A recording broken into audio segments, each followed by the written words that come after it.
Right. Good afternoon, everybody. Good afternoon.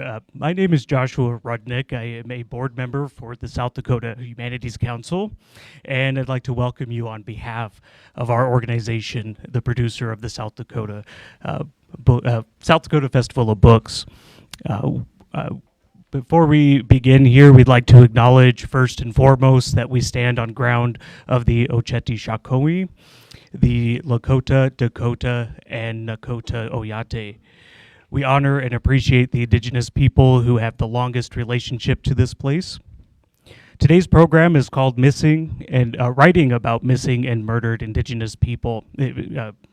And it features authors and activists from a wide variety of genres and backgrounds. And I'll introduce each of them very shortly so we can all hear from them. First, we have Debra Magpie Earling, a member of the Bitterroot Salish tribe, and she teaches fiction and Native American studies at the University of Montana, Missoula. Her published work includes the novels Perma Red and Lost Journals of Sacagawea. David Grann is a #1 New York Times bestseller author of numerous books, including Killers of the Flower Moon, which documented one of the most sinister crimes and racial injustices in American history, and Wagger, a page-turning story of shipwreck and survival. Geri Gutwein is a member of the Cheyenne River Sioux tribe and professor emerita at HACC, Central Pennsylvania's Community College.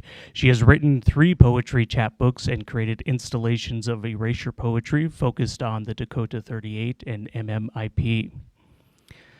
Joseph M. Marshall III is a Sakanju Lakota teacher, historian, writer, storyteller, and traditional craftsman. He has published 18 books, mostly nonfiction, and is currently working on a novel, Sing for the Red Dress, centered around MMIP issues. Next is Lily Mendoza, Cheyenne River Sioux. She is the owner of the Birdcage Bookstore and Mercantile in Rapid City and the founder of the Red Ribbon Skirt Society of the Black Hills, which educates the public about MMIP and supports victims' families. And Tanya Winder is an author, singer, and songwriter and motivational speaker who comes from an intertribal lineage of Southern Ute, Pyramid Lake Paiute, and Duckwater Shoshone nations, where she is an enrolled citizen. Her most recent poetry collection is Worlds Like Love. Moderating today's session is Shelley C. Lowe, Navajo, chair of the National Endowment for the Humanities.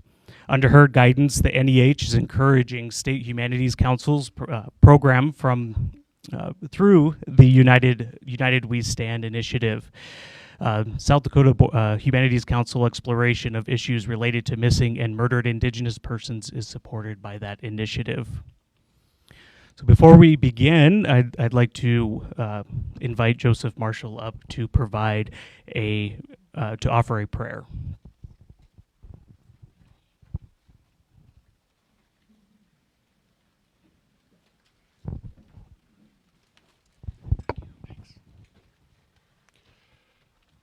I'm going to offer this prayer in Lakota, if you all don't mind. Takuskaskamaka. Takiepi. Ukomini chapiki le wanya kabna okichi yuasti po hechel. Takuku wongla kapena Tanya okiuk chamna uchoya washteste ukea piktilo. Oechiti olo mitakuyo yasi.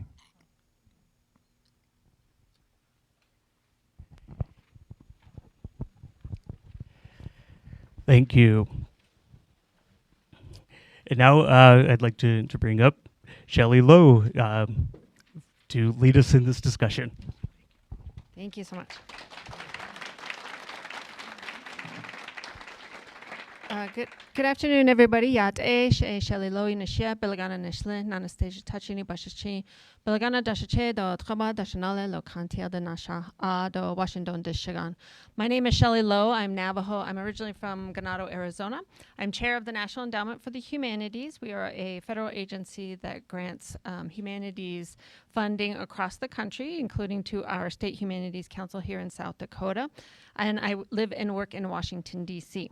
I'm eager to hear from each of our panelists, and we have a large panel today. So I'm going to ask one question, and I'm going to ask each of the panelists to answer it. It take about 3 to 4 minutes, and we will open up questions to the audience as well at the end.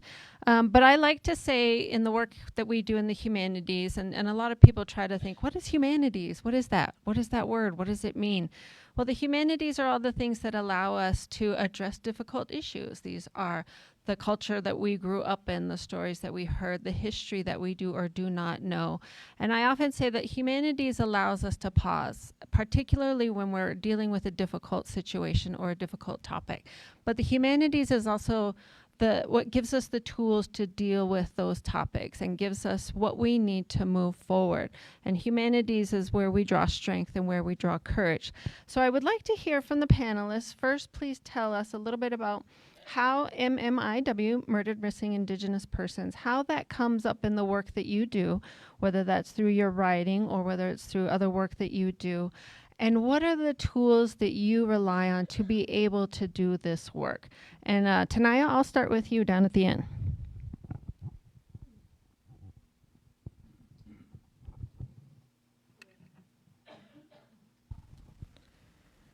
Sorry, I'm just going to do a little timer so I can be respectful of my elders.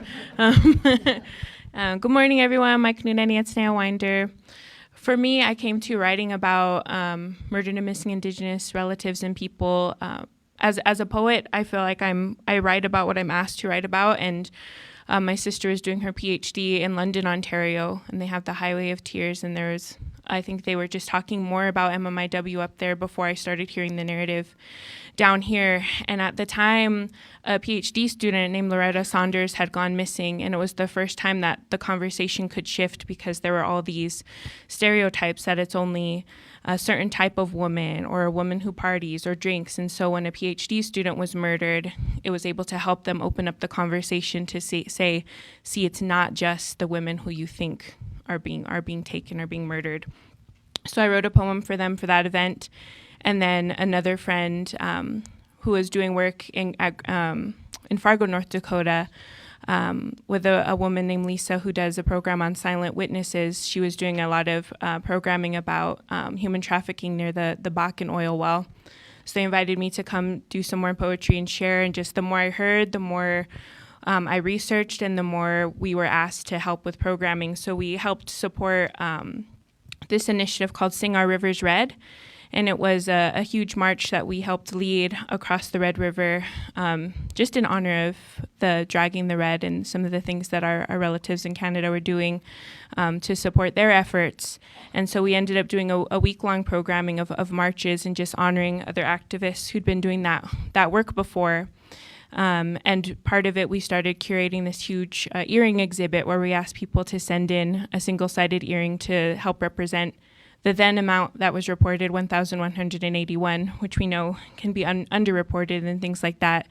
And it kind of just helped spark a movement. I've seen a lot more red dress initiatives, a lot more things happening since then. And for me, I write about it just because it's part of my own history, with my grandmother being taken from her community and being extracted from her community for the residential boarding schools in the same way that we extract other resources here. And a lot of my work is working with Indigenous youth and young girls and just recognizing the responsibility I have to help raise awareness and help educate and teach, and just wanting to protect them. And for me, just only knowing how to do that through words and through poetry. And so that's how I interrogate the topic in my work, but also in my activism as well.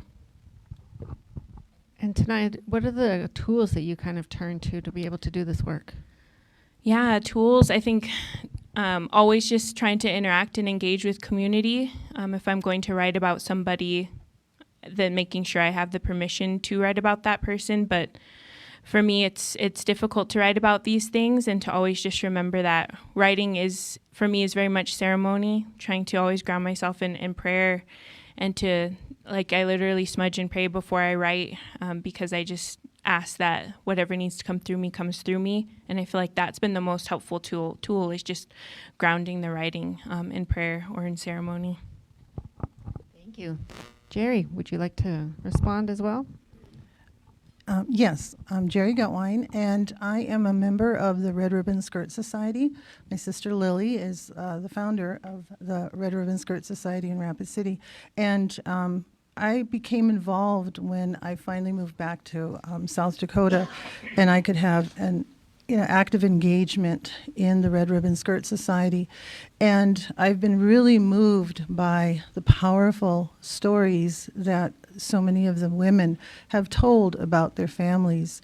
And I just really felt called to write about their experiences, at least my interpretation of what I saw, and in terms of what they wrote.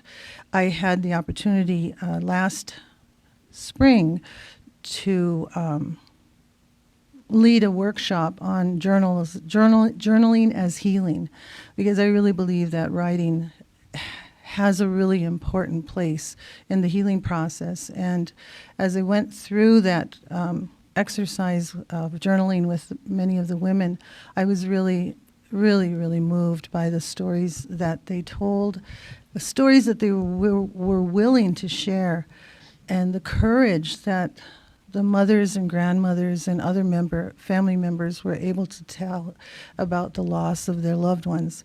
And I felt really honored that they were able to share that with me. And so I started working on some poetry about those experiences and the difficulty and the trauma that is based within their lives. And they need to tell their stories. We need to give voice to those stories, and I want to honor those stories. And as far as tools are concerned, after having been a teacher for such a long time, I rely a lot on research, and so I did a lot of research on the issue of missing, murdered, and Indigenous women. And I mean, it goes way back. We're talking hundreds of years.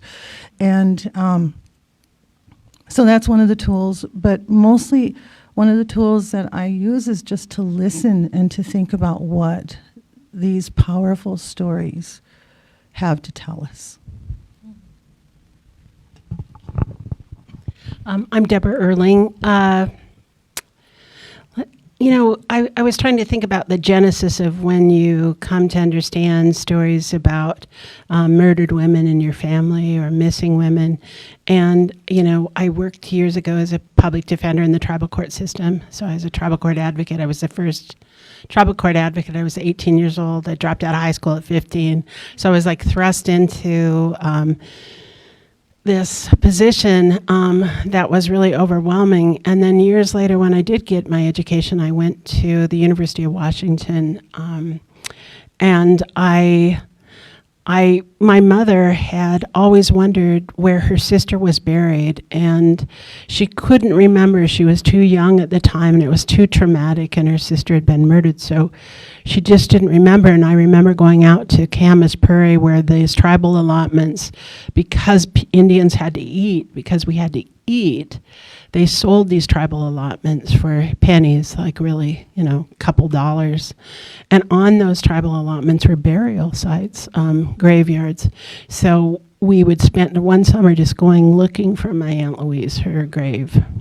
And we couldn't find it. I remember just how upset my mother was, how that. So when I got the resources, got an education, I was doing research for the Salish Culture Committee. And I went out I did Burial at the Register project. And I went and looked through the BIA. I spent time in this little old room. And I went through all these death certificates. And one of the things that I discovered that just woke me up was something that I thought was really curious. There were, in the 1940s, there were a series of women, and it must have been like at least 20, but I'm thinking more like 40, my memory's not serving me now, who had either been shot themselves to death or had hanged themselves. Now, if you've ever read anything about suicide in women in particular, that's not the way that they usually kill themselves. So I was like, what was happening during this time? So it ignited this kind of interest in the ways in which women have been murdered. And I think, getting an education is the tool, but that idea of a network, of a vast kind of network that, is more insidious than we think, that is responsible for what has been happening since since Pocahontas was, abducted herself. Like how long? And Sacagawea, her story, it's been clouded over in myth and retold in stories that make it seem like really, really tantalizing and really interesting, but very wholesome. And then when you look deeper and you just like tear back the witch, and it doesn't we all, like Native people, we know, we're on our reservations, we know what's happening. We know that there's been a woman who's murdered and they never find her killer. So in Perma Red, I have a character who Hamakas 3 dresses and she's murdered, and people say, well, what happened to Hamakas? Who killed Hamakas? And I go, good question. And that's that question that resonates on reservations. So my tools are getting an education and getting hopefully the background and the money to be able to do some of the work that's important to unearthing these important and significant stories. My name is David Grann. I'm a writer, historian, and reporter from New York. And back in around 2012, I was visiting the Osage Nation in Oklahoma, and I was visiting the museum there. And they had this really remarkable photograph on the wall that was quite enormous. It was taken in 1924. And it had shown white settlers standing alongside members of the Osage Nation. And when I first looked at it, it looked very innocent, a little like the stories you were saying. But I noticed that a portion of the photograph was missing, and I asked the then museum director, Catherine Redcorn, what had happened to it. And she said it had contained a figure so frightening she had decided to remove it. And I'll never forget that she pointed to the missing panel and she said the devil was standing right there. And she then went down into the basement and she brought up an image of the missing panel. And it showed one of the killers of many members of the Osage Nation during the 1920s who were being systematically murdered for their oil money because they had vast oil deposits under their land at that time. And then they began to die by shootings, poisonings, even a bombing. And the genesis for me really was that moment. I'm non-native, but I was very haunted by that photograph because I kept thinking that the Osage had removed the photograph not to forget what had happened, but because they can't forget. And yet so many people, and I included myself, were ignorant of this history. We had not been taught it. It was not in our school books. It was not in our history books. We had, in effect, excised it from our collective conscience. And so I decided to try to tell that story to the best of my ability as a historian. And the tools I used were twofold. One, I immersed myself in the community, living there for long periods of time over a span of 5 years, half a decade. And I relied extensively on the stories that the Osage elders would share with me and entrusted with me. Many of the victims of the Osage Reign of Terror were women. In fact, most were women because these were inheritance schemes where people were marrying into families and then killing their loved ones in order to steal and inherit their oil money. And then the other tool I used was archival research. Going to archives around the country, trying to see if I could find records. And one of the records I found was in out in Texas in Fort Worth, where they have a branch of the National Archives. And I was doing research on guardianships, and guardians were appointed. It was a very racist system in which white guardians were appointed at the time to manage Osage fortunes. And when I was researching these guardians, I noticed a booklet that identified a guardian and the Osage's fortunes whom they had managed. And I noticed the only other thing written in the book was if an Osage had died, some anonymous bureaucrat had written the word dead next to their name. And when I was looking through this booklet, I noticed that one of those guardians had 5 Osages whose fortunes they had managed. And I noticed next to the first name dead, and the second name dead, and then the third Osage dead, and the fourth dead, and the fifth dead. So I said, that's crazy. Then I began to look through the booklet. I saw another guardian who had about 12 Osages whose fortune they had managed, and there was about a 50% mortality rate. And on it went. Now, no doubt some of these were of natural causes, but it defied any natural death rate. Remember, the Osage at that time were among the wealthiest people per capita in the world because of oil. They had health care. They could afford doctors. They weren't starving. And sure enough, when I looked into some of those cases, and many of them I could find traces and evidence and testimony of poisonings or of mineral shares being stolen upon their deaths or their murders. And I realized that little booklet contained the hints of a systematic murder campaign. Great, thank you. I have several daughters. And when they began to date, I told all of them, if a young man is serious about you, he had better be able to take me 3 falls out of 5. So far, only 2 of my daughters are married.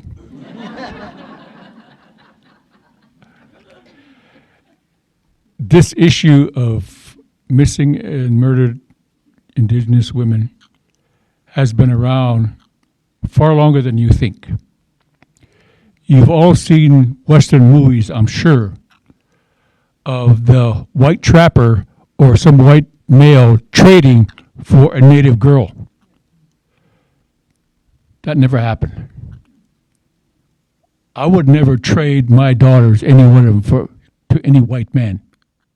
Not for all the money in the world. So what would make you think that a native man 200 or 300 years ago would do that? It didn't happen. There were instances when white males married into a tribe. But, there are all kinds of stories of abduction beginning back then. So it isn't an issue just in the last 2 or 3 or 4 decades. It's been going on a long, long time. Why? Because they can. The people who are killing and abducting Native women and girls are doing it because they know, by and large, the white American public doesn't care. Nobody's going to pay attention, and really hasn't. Maybe some of you recall an incident a few years ago. I don't know exactly how many years ago, several years ago, maybe 4 or 5 years ago, about then, in Winslow, Arizona, where there was a standoff between a Native woman and a police officer. And the Native woman was agitated, and she happened to have a knife, or a scissor in her hand. Now, there's any number of ways that police officer could have mitigated the situation. But he shot her and killed her. He could have walked away or gotten back up or some kind of help where it didn't end up the way it did. But I think that white police officer knew in the back of his mind that if he shot a Native woman, who was going to do anything to him? So that's the mindset we're dealing with, unfortunately. It's not an issue that's not going to go away soon. I knew about this situation years ago and heard stories from my friend Lily and others, and talked to her about it and other people about it. And as a writer, I thought maybe I could do something about it. So I wrote a novel from the perspective of the protagonist who loses a fiancé and what he goes through emotionally to try to find her and face the prospect that she may never be found, because most of the women who are taken are never found. So that's the novel I decided to write. I can't write from a woman's viewpoint, but I can write from a father's viewpoint or a husband's viewpoint and put myself in a situation of how I would feel about it. So the tools I depend on is just my pitiful skills as a writer to bring this situation to light and to listen to the stories that are out there, do the research and the information, the historical information that's out there. But the one thing that we all agree on is that one way to mitigate the situation is your awareness. Awareness is a critical key. The more you know about it, hopefully, then you'll be prompted to do something about it. Make a phone call, write a letter, alert your local politician or whatever. Talk to a police department, because not enough is being done, even in Indian country, to mitigate the situation.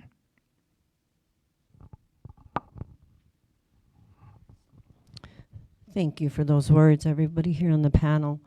My name is Lily Mendoza, and I am the founder of the Red Ribbon Skirt Society, and I founded the society in 2016 as I began to do research on MMIW and what that was.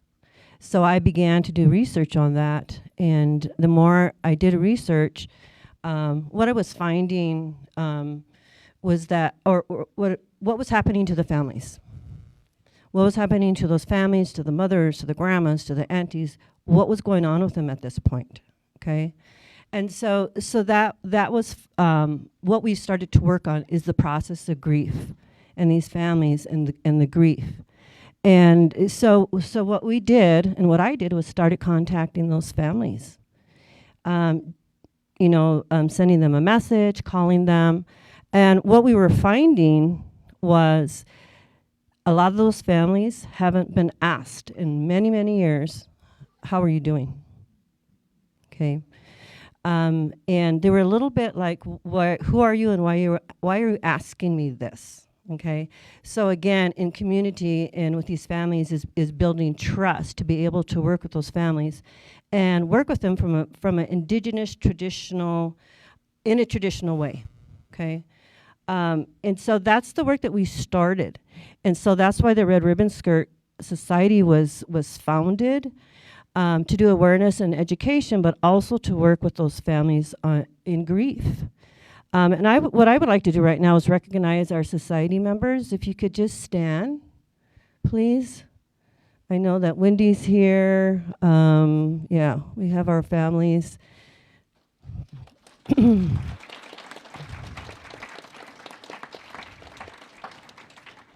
And if I could have Sharon Brings Plenty and Karen.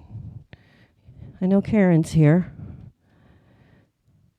And two of these women have suffered great loss from their daughters were murdered. And so these are the kind of families that we work with. These are the women, these are the grandmas that we work with, and we build those relationships with them to see how we can best help them through that process. Because I know in this room, probably everybody has lost somebody, right? But as Indigenous people, we're losing our women. They're being murdered, they've been stolen. And so one of the things as well is that we also have a healing room. In our healing room, which is located at Waterfront Gallery and Pier, in that gallery hangs 83 dresses, red dresses. And on those dresses has the names of those women and children that have gone missing and or have been murdered. And so that's a way for us to help community. So people can go there and they can visit and they can spend time in prayer. And if we don't have their names on those dresses, they can put those names on those dresses. And especially for those families whose daughter, mother, auntie is still missing. How do you deal with that grief? Where do you go to pray? Where do you go to pray? There's nowhere. There's nowhere to go pray. So that's why we created the healing room, so they can go there and they can pray and they can give offerings And that's why that room was created. And so that's really the work that we do with the Red Ribbon Skirt Society. And I applaud other society members that are in this room. They always show up, they always do the work, and it's all volunteer, all volunteer. Now, when we talk about tools, these are my tools right here. I'm so grateful that the humanities has taken this on. I do a lot of speaking in schools, and writing, that's very forceful. To have Joseph's book in the school, all right, to have the poetry in the schools, to have students take those poems and really discuss them and talk about our missing and murdered. And so I'm really grateful for that, and I don't want to call you tools. I don't know what other word to use. But this is wonderful to have this happen. Really, really wonderful. Thank you so much, Lily. And thank you, everybody, for sharing, particularly in speaking about what you kind of draw upon yourself when you do this work. I mean, you've made it very clear that it's important to bring more knowledge about this issue to the public, to bring more education and awareness. So I have one more question that I'm going to come to at the end, and that's just about once you've put this work out for your audience, what do you really hope they do next besides being aware of the issue? And I'll let you think about that because I do want to allow anybody in the audience who has a question to raise their hand and ask a question. We have a few minutes for audience questions. Yep. Is there a national red skirt?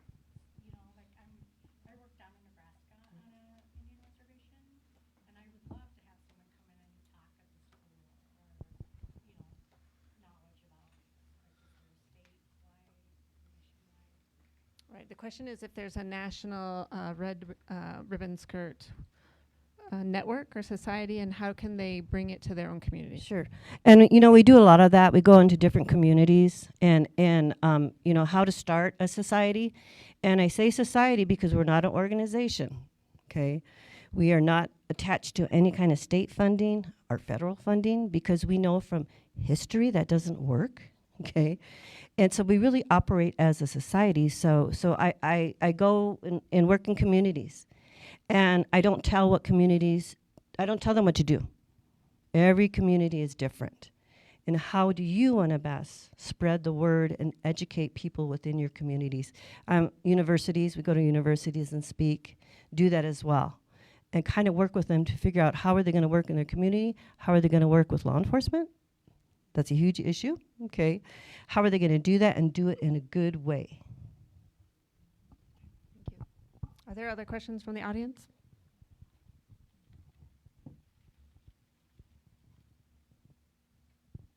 No questions? Oh, we have a question. Well, take it in the back, then we'll come back to you. Yep. I have a question about this. That I had a friend, she was my big sister in the boarding school, who took me under her wing, her arm, and taught me through. And I was just a little child, like kindergarten, first, second grade, and that. And she come missing at later years and years later. I learned that she was missing maybe 30 years ago because I didn't know what happened to her. She went to nursing school and was working at the Wagner Indian Health Service. That's the last time I heard from her, and I believe that was in 1968, 69 maybe, and that. But later, her remains were found of a woman, and as it turned out, it was this lady. Her name was Lois St. Pierre. She was from Yankton, Sioux tribe. So I don't, and I know in my heart that she didn't die from natural causes, because her remains were out in the field. But the question I have now is that we've had a lot of, I'm from Rosebud Indian Reservation, and down there we've had a lot of not only women, but young men that have been murdered and that shot in the back, and I don't know if there's any LBIs in here or what, but the people that are in charge down there, the special agent and the criminal investigators, they all wrote them off as suicides. But, you know, the family of this one, I'm glad they're going to the press with it and seeking more help, but he was 14 years old. He grew up around Gregory, South Dakota, which Gregory County used to be part of the Roosevelt Indian Reservation. And that was lost in 1976 from the Kanite versus the Roosevelt Sioux tribe, when we lost those 3 counties. But, and I say is that he was, you know, hung, torched, his hands were tied behind his back. And you can tell me that that was a suicide. Or my nephew who was shot in the back, you know, and they found his body like 9 days later, and they said it was, they wrote it off as suicide and something else when they freeze to death, whatever that lay term is. And that, but I'm wondering, it's also men or young children that are disappearing too. I would like to see more done about them, because there's this whole wall of names when you come into the Roosevelt Agency, and it has all these young men and boys that have been, you know, killed by the cops. And we have deal now down there. I just, you know, recently left the reservation because it got too hard for me to live there, and that for several reasons on several levels, and that. But that's my question. Are we also, you know, doing something for these men? Okay, and our young men and warriors and that, and something come out, and I'm not one to stand back or to, I will say what I want to in our council meetings and that. And so I went right directly to the president. So they brought this lady, and she's an investigator from Caloland, and it was a really good report, you know, about all these young people that were, you know, it was all suicide and that. Well, in this, she spent about week out there, maybe no longer, and so what that did, it brought the FBI can we ask the panel a question? But they were. Would that be okay? Pardon? Can we go ahead and ask the panel to respond a little bit? Okay, you responded? Yes. Would you guys respond a little bit about how does your work also touch upon missing men, murdered men, children? And for those of you who have done work in archives, and you said you relied on research, how do you find information that maybe can actually say how someone actually died when it's listed as suicide, but there are a lot of questions about whether or not that actually happened? Are there ways to be able to look in the archives and the research or in files to figure out what might really have happened?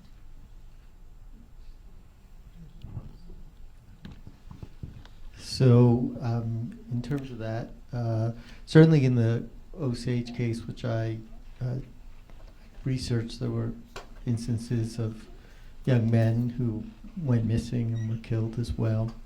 Not as many as women during the Reign of Terror, the Osage Reign of Terror.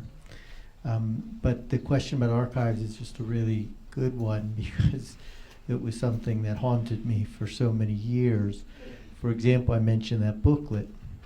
Well, I tried to then investigate some of those suspicious deaths that were never properly investigated by the authorities. In addition, some of the Osage elders would go to their closets. I remember Mary Jo Webb, an Osage elder, when I was visiting with her, she went to her closet. She pulls out a big box. I said, "What is that?" And she said, "Well, these are all the records of my own investigation into the suspicious death of one of her relatives that had never been properly investigated." And many of the Osage would give me these cases almost somewhat hopeful, saying, "Well, maybe you can, you know, you're spending all this time in the archives, maybe you can shed some light." And in some of the cases, I was able to shed some light through testimony.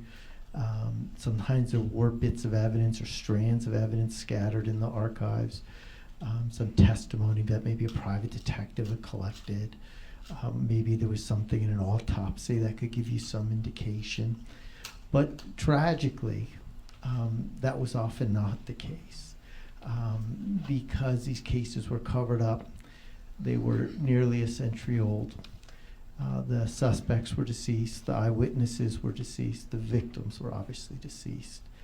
And so the haunting fact I had to contend with was that the murderers had not only erased the lives of their victims, but in many cases they had also erased their history. But I just want to say that this is here and now. This is what I've seen happen on my reservation within the last 2.5 years that I lived there.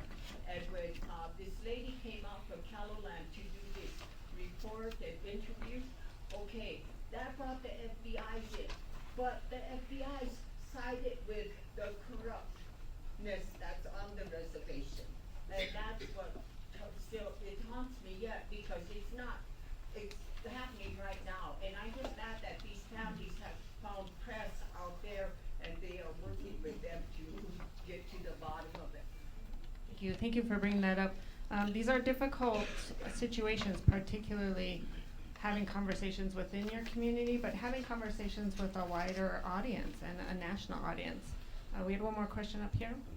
Yeah, I was just to say, I know you talked about earlier, particularly in your comments, about that whole concept of it's so easy to discount our missing and murdered relatives because people have these judgments about what they think about us and how we live and those sorts of things.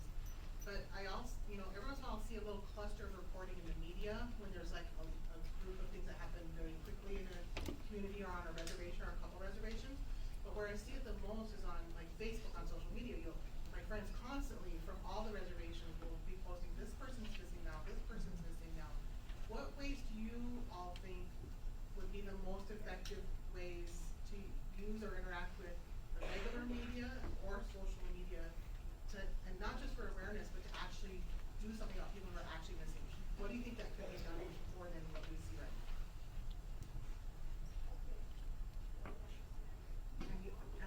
Anybody? Oh, okay.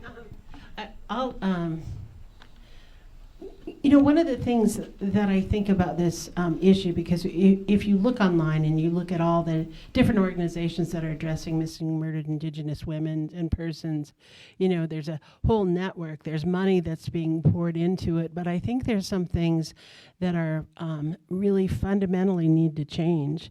And one is just interaction with non-natives or Euro-Americans in conversation. Just change comes about from a root cause sometimes. And I've expressed stories about my family, about my murdered brother, about my murdered aunt, and I will receive I have somebody who's missing in my family, and they're non-native, or we have that, or I had a murdered brother, and I can understand that connection as on a emotional level. We all suffer. Everyone suffers. Everyone has hardship and suffers, but there's one fundamental difference. It's not systemic. It's not since the coming of the white men till now. It's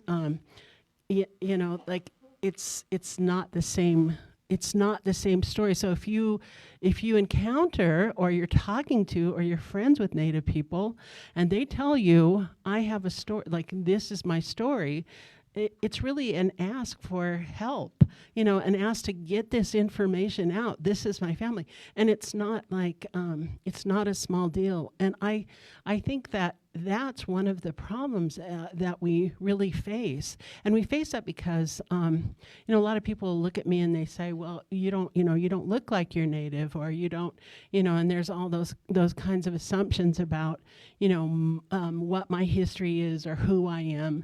And so there's a discredit because the person that I'm talking to looks like me. They think they relate to me. They look like me. So there's they discount the stories that I'm telling them. And I've had so many, and I'm sure so many Native people have been told, well, we have the same issues. And it's not. Or, you know what? I have a relative who's, and this is not a joke, but I have people who say, well, I have Cherokee relatives, or my grandmother was, a member of the Chiricahua or whatever. But, my history and my culture and who I am, my identity is not an anecdote. You know, people that you're talking to, it's not a small story, or it's not, you know, I'm in the culture, listening to the stories, and, you know, I'm part of it. And so I think when there's that kind of idea that, oh, we're just the same as you, and that's a history in America, isn't it? We all say, oh, I have an Indian ancestry. Oh, like people even make it up. I mean, it's like kind of glamorous to be Indian. I was like, well, I don't understand this, but okay. You know, and we have that, you know, we have the pretenders, and we have, you know, people who are like making up whole pedigrees. I mean, we had it on the national stage with Trump, you know, and so, you know, these are things that are very serious in our communities, and to try to battle that. So if you at first are talking to a person who identifies and has the history, and you believe them to be Native, but they look like you, you know, listen to what they're saying, because that will make all the difference. I think we have to change the mindset of the way in which Americans have typically thought about, you know, Native people, Indigenous people in this country. You're not one of us. We are independent nations. We are sovereign. We have our own laws that we live with. We are communities, you know. So it's a big deal, and we're asking for your help. Thank you so much, Debra. And that really does segue into the question I said that we would come to last. And you've made a very good point, right? One, listening and understanding and believing that these things are real, that this is really happening. It is a phenomenon, and it's something that's very serious that needs to be dealt with. But to your readers, once they've read your book or read your work, and they've put it down, and to the audience here today, what is one thing you'd really like them to do after kind of having this conversation, after having more information about MMIP? Tanya, do we want to start down at the end with you?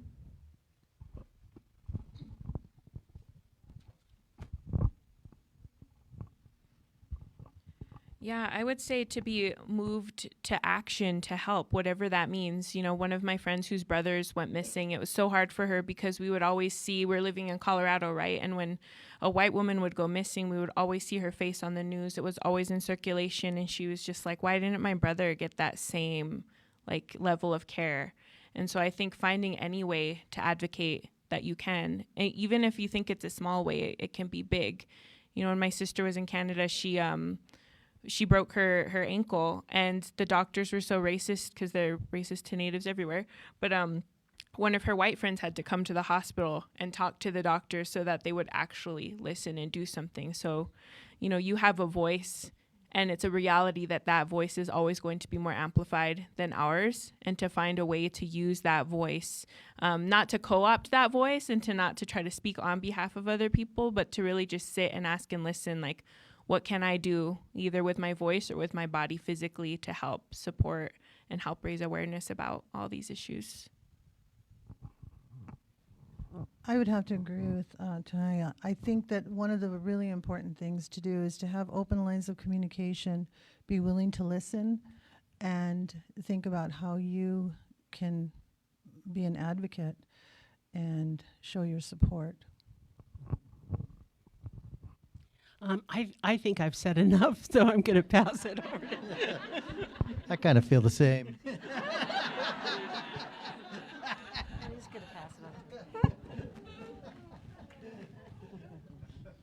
I would say accept all these stories as fact and reality, because they really are happening. This is a really real situation, folks. It's a human situation. Every year there are 600,000 to 800,000 white immigrants that come from Europe. But do we hear them being put in cages or being expelled or denied? No. But when that immigrant is brown-skinned, there's a whole different attitude. So that's part of the issue. But just because we're brown-skinned and telling you these stories, don't write it off.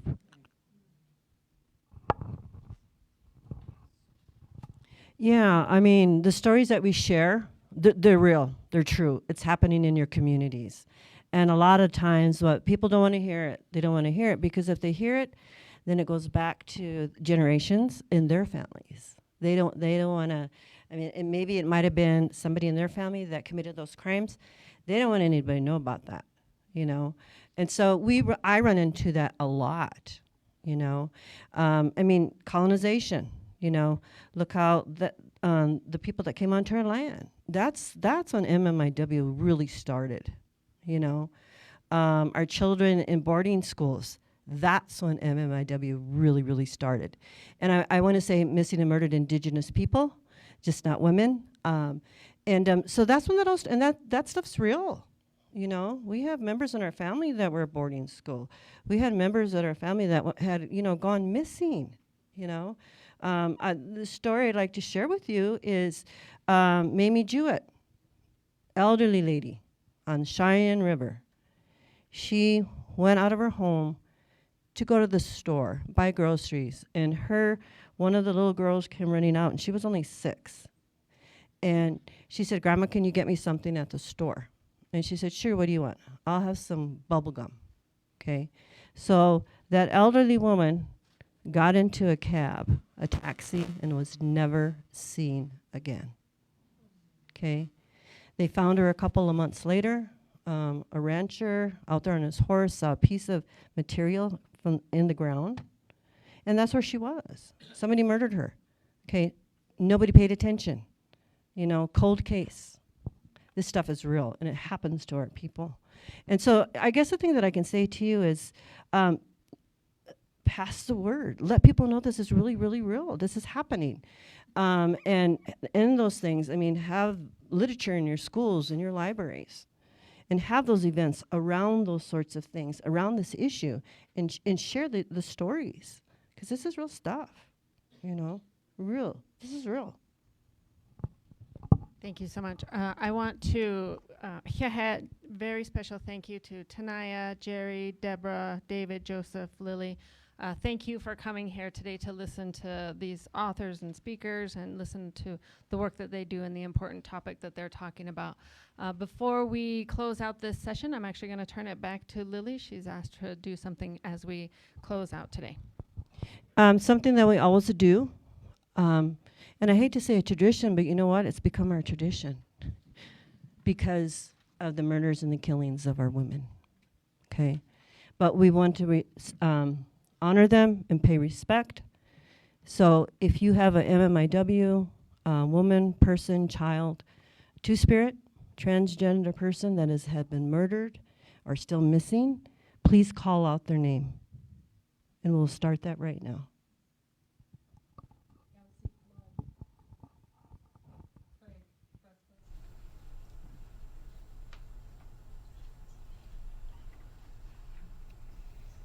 Emma Garneau. Selena not helping. Lois St. Pierre. Maddie Bills. Ralph Mendoza. Rachenda Rubadu. Tessa Curley. Ashton Provost.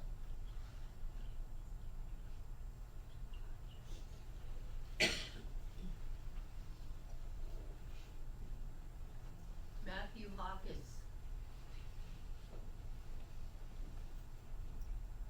Desiree Knight. Anna Maya Quash. Sharon Baldigo. Jancita Eagle-Deer. David Tuttle.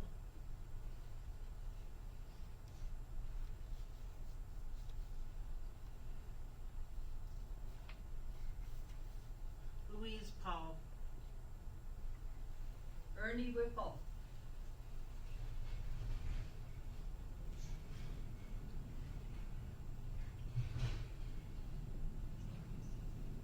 Harold Bagroad Bart. Children lost in residential schools.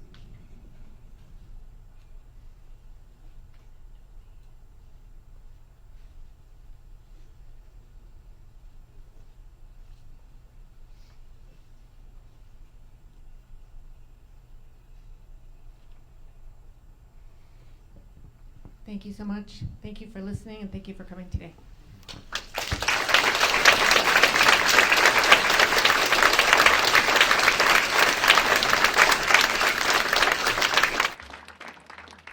If you lost a phone in the women's bathroom, come up here.